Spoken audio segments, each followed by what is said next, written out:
ಮೋದಿ ಸರ್ಕಾರದ 3 ಮಸೂದೆಗಳಿಗಿಂದು ಅಗ್ನಿ ಪರೀಕ್ಷೆ. ಇನ್ನೇನು ಕೆಲವೇ ಕ್ಷಣಗಳಲ್ಲಿ ಲೋಕಸಭೆಯಲ್ಲಿ ಮತದಾನ ಪ್ರಕ್ರಿಯೆ ಆರಂಭವಾಗುತ್ತೆ.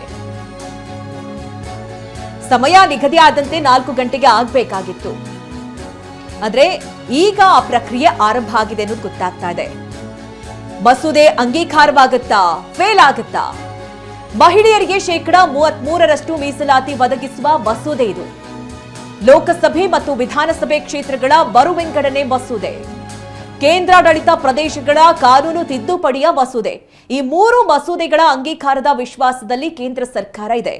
ಈ ಬಗ್ಗೆ 18 ಗಂಟೆಗಳ ಕಾಲ ಚರ್ಚೆಗೆ ಅವಕಾಶವನ್ನು ಕೂಡ ನೀಡಲಾಗಿತ್ತು. ಈ ಬಗ್ಗೆ ಪ್ರಧಾನಿ ಮೋದಿ ಅವರು, ರಾಹುಲ್ ಗಾಂಧಿ, ಪ್ರಿಯಾಂಕಾ ಗಾಂಧಿ, ಗೃಹ ಸಚಿವರು ಪ್ರತಿಯೊಬ್ಬರು ಕೂಡ ಮಾತನಾಡಿದ್ರು. ಜೊತೆಗೆ ಪ್ರಧಾನಿ ಮೋದಿ ಅವರು ಇವತ್ತು ಟ್ವೀಟ್ ಮಾಡೋ ಮೂಲಕ ಮನವಿಯನ್ನ ಕೂಡ ಮಾಡಿಕೊಂಡಿದ್ರು. ಇದು ಮಹಿಳಾ ಮೀಸಲಾತಿಗಾಗಿ ಮಾಡ್ತಾ ಇರುವಂತಹ ಒಂದು ಮಸೂದೆ. ಹೀಗಾಗಿ ಎಲ್ಲರೂ ಕೂಡ ಮಸೂದೆ ಪರವಾಗಿ ಮತದಾನ ಮಾಡಬೇಕು ಅಂತ ಹೇಳಿ ಮನವಿಯನ್ನ ಕೂಡ ಮಾಡಿಕೊಂಡಿದ್ರು. ಆದರೆ ವಿಪಕ್ಷಗಳು ಇದಕ್ಕೆ ವಿರೋಧವನ್ನ ವ್ಯಕ್ತಪಡಿಸ್ತಾ ಇವೆ.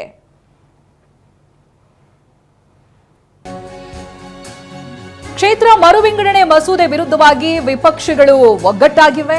ಮಸೂದೆ ವಿರುದ್ಧ ಮತ ಚಲಾಯಿಸುವುದಕ್ಕೆ ವಿಪಕ್ಷಗಳು ಸಜ್ಜಾಗಿವೆ. ಮಸೂದೆಗಳ ಅಂಗೀಕಾರಕ್ಕೆ 3/2 ಬಹುಮತ ಅಗತ್ಯ ಇದೆ. ಲೋಕಸಭೆಯಲ್ಲಿ ರಾಹುಲ್ ಗಾಂಧಿ ಈ ಬಗ್ಗೆ ಆಕ್ರೋಶದ ಮಾತುಗಳನ್ನಾಡಿದ್ದಾರೆ. ಜನರಿಂದ ಕಾನೂನು ನೀಡಿರುವ ಹಕ್ಕನ್ನ ಕಸಿದುಕೊಳ್ಳಲಾಗ್ತಾ ಇದೆ, ನಾವು ಈ ಬಿಲ್ ಅನ್ನ ಸೋಲಿಸ್ತೀವಿ ಅನ್ನೋದಾಗಿ ರಾಹುಲ್ ಗಾಂಧಿ ಮಾತನಾಡಿದ್ದಾರೆ. Taking away the constitutional right and snatching that from the people of India. We are not going to allow you.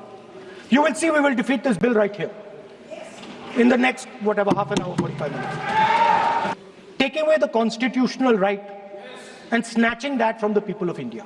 We are not going to allow you. You will see we will defeat this bill right here. In the next, half an hour, 45 minutes. The BJP knew.